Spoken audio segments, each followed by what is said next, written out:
तुम मुझे खून दो, मैं तुम्हें आज़ादी दूंगा। हेलो दोस्तों, आज की वीडियो में हम नेताजी सुभाष चंद्र बोस की पूरी जीवनी बताने वाले हैं। तो दोस्तों, यदि आप एक सच्चे हिंदुस्तानी हैं तो वीडियो को लास्ट तक जरूर देखिएगा। तो दोस्तों, शुरू करते हैं। नेताजी सुभाष चंद्र बोस का जन्म 23 जनवरी 1897 को उड़ीसा में कटक के एक संपन्न बंगाली परिवार में हुआ था। बोस के पिता का नाम जानकीनाथ बोस और मां का नाम प्रभावती था। जानकीनाथ बोस कटक शहर के मशहूर वकील थे। प्रभावती और जानकीनाथ बोस की कुल मिलाकर 14 संतान थी, जिनमें से 6 बेटियां और 8 बेटे थे। सुभाष चंद्र उनकी 9वीं संतान और 5वें बेटे थे। अपने सभी भाइयों में सुभाष चंद्र को सबसे अधिक लगाव शरद चंद्र से था। नेताजी ने अपनी प्रारंभिक पढ़ाई कटक के रेवोसाव कॉलेजिएट स्कूल में हुई।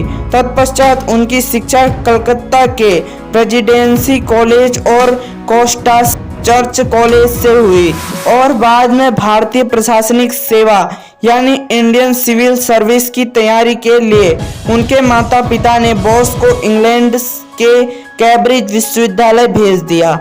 अंग्रेजी शासन काल में भारतीयों के लिए सिविल सर्विस में जाना बहुत कठिन था, किंतु उन्होंने सिविल सर्विस की परीक्षा में 4था स्थान प्राप्त किया। 1921 में भारत में बढ़ती राजनीतिक गतिविधियों का समाचार पाकर बोस ने अपनी उम्मीदवारी वापस ले ली और शीघ्र भारत लौट आए। सिविल सर्विस छोड़ने के बाद वे राष्ट्रीय कांग्रेस के साथ जुड़ गए।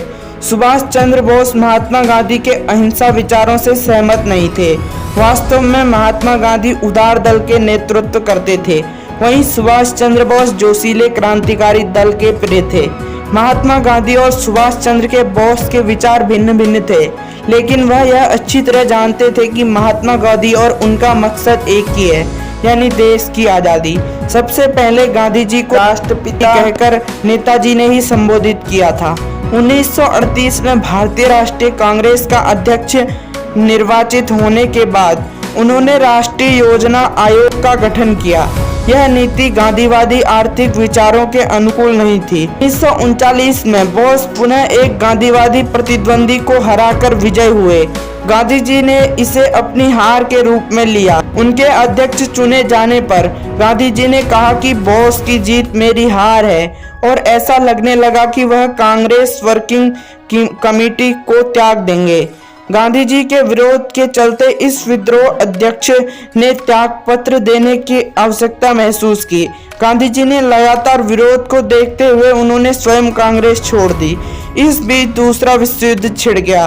बोस का मानना था कि अंग्रेजों के दुश्मनों से मिलकर आजादी हासिल की जा सकती है। सुभाष चंद्र बोस के विचारों को देखते हुए ब्रिटिश सरकार ने कोलकाता में इन्हें नजरबंद कर लिया, लेकिन वह अपने भतीजे शिशिर कुमार बोस की सहायता से वहां से भाग निकले।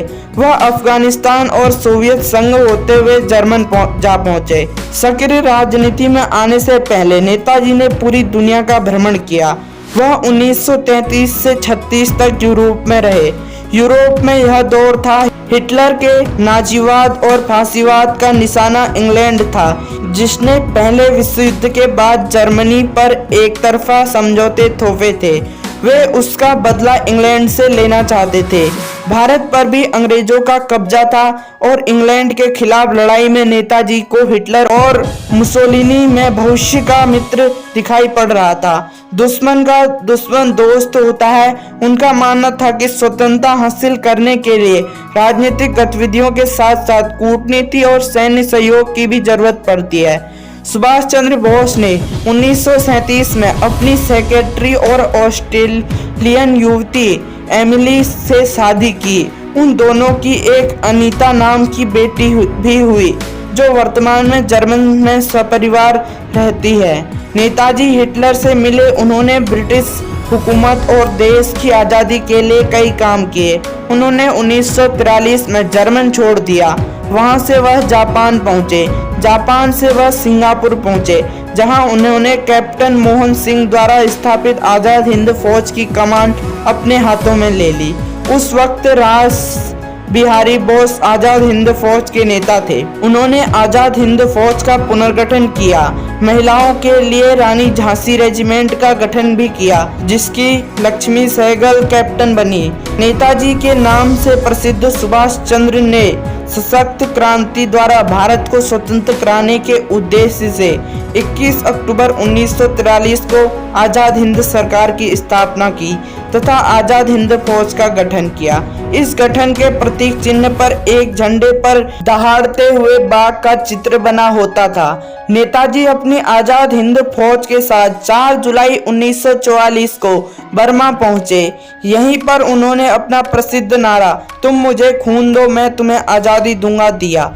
18 अगस्त 1945 को टोक्यो जाते समय ताइवान के पास नेताजी की मौत हवाई दुर्घटना में हो गई, लेकिन उनका शव नहीं मिल पाया।